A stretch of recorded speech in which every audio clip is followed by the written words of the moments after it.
আপনার রুহু কেঁপে উঠবে এই ভিডিওটা দেখলে। প্রিয় দর্শক, আসসালামু আলাইকুম। আপনারা জানেন যে প্রিয় নবীকে পিয়ন বলার কারণে একজন মুসল্লি সেই হুজুরকে মসজিদে ঢুকে হত্যার চেষ্টা করেন। দর্শক শ্রোতা, এই ভিডিওটা দেখলে সত্যি সত্যি আপনাদের রুহু কেঁপে উঠবে, আপনাদের ইমানের জোর বেড়ে যাবে। নবী প্রেমিক কাকে বলে আপনারা বুঝতে পারবেন। দর্শক শ্রোতা, আপনারা জানেন যে মসজিদে ঢুকে নবীজিকে পিয়ন বলার কারণে সেই হুজুরকে হত্যার চেষ্টা করলেন একজন মুসল্লি। ভাই, সেই মুসল্লিকে যখন পুলিশ গ্রেপ্তার করেছে, গ্রেপ্তার করার পরে যখন তাকে জিজ্ঞাসা করা হলো আপনি কেন সেই হুজুরকে হত্যার চেষ্টা করলেন, তখন তিনি কেঁদে কেঁদে কী বললেন, তার সেই কথা শুনলে পরে আপনার রুহু কেঁপে উঠবে। দর্শক শ্রোতা, চলুন দেরি না করে সেই মুসল্লির সেই জবানবন্দিটা শুনে আসি, তারপরে এই বিষয়টা নিয়ে আমরা কথা বলি। রোজার একদিন আগে ইমাম সাহেব আছে বয়ান করার জন্য, আর কিছু লোক মিষ্টি নিয়ে গেছে, বলছে যে হুজুর আজকে মিলাদ আছে, মিলাদ পড়ে। তখন বললো যে মুসল্লি ভাইরা, আপনারা মিলাদ পড়ানোর কথা বলছেন, মিলাদ কোরআন শরীফে নাই।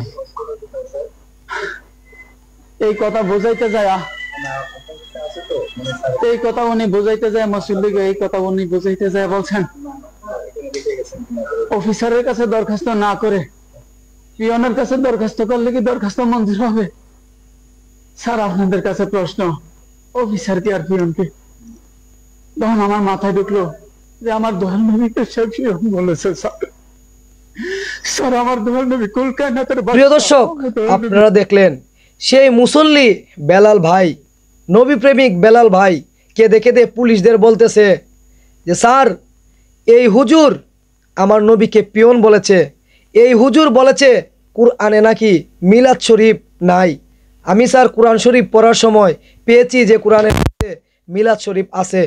তিনি বলেছেন ঈদের সময় একজন মুসল্লি মিলাদ পড়াবে বলে মিষ্টি নিয়ে মসজিদে ঢুকেছিল। তখন সেই হুজুর মুসল্লিকে প্রশ্ন করেছিল, আপনি যে মিষ্টি নিয়ে আসলেন মিলাদ শরীফ পড়াবেন, কুরআনে তো মিলাদ শরীফ নাই, আমরা তো মিলাদ শরীফ পেলাম না। তখন তিনি শুনলেন যে সেই মুসল্লিকে যখন সেই হুজুর বললেন যে মিলাদ শরীফ কুরআনে নাই এবং মিলাদ শরীফ পড়া যাবে না, সেই কারণে ভাই তার মনে কষ্ট লেগেছে। সেই হুজুর শুধু এই কথা বলেই ভাই থেমে যাননি, তিনি আরও বলেছেন যে আপনি যদি অফিসার রেখে পিয়নের কাছে দরখাস্ত করেন তাহলে কি সেই দরখাস্ত কবুল হবে? ভাই, আপনি দেখেছেন সেই ব্যক্তিটা কিভাবে আমাদের নবীকে ছোট করার জন্য মুসল্লিদের মধ্যে ভুল ধারণা দিচ্ছে। এই কথা শুনে আমাদের বেলাল ভাইয়ের অন্তরে কষ্ট পেল ভাই। তিনি বাসায় গিয়ে ভাবতে লাগলেন যে উনি আমাদের নবীকে পিয়ন বলেছে, দুজাহানের বাদশা নবী, ভাই আমাদের জানের জান নবী, আমাদের জানের জান নবীকে সে পিয়ন বলেছে। ভাই, তিনি যখন কোরআন শরীফ পাঠ করেছিলেন তখন তিনি কোরআনে নাকি পেয়েছেন যে মিলাদ শরীফ পড়া জায়েজ, মিলাদ শরীফ পড়া ভালো, কোরআনে নাকি মিলাদ শরীফ আছে।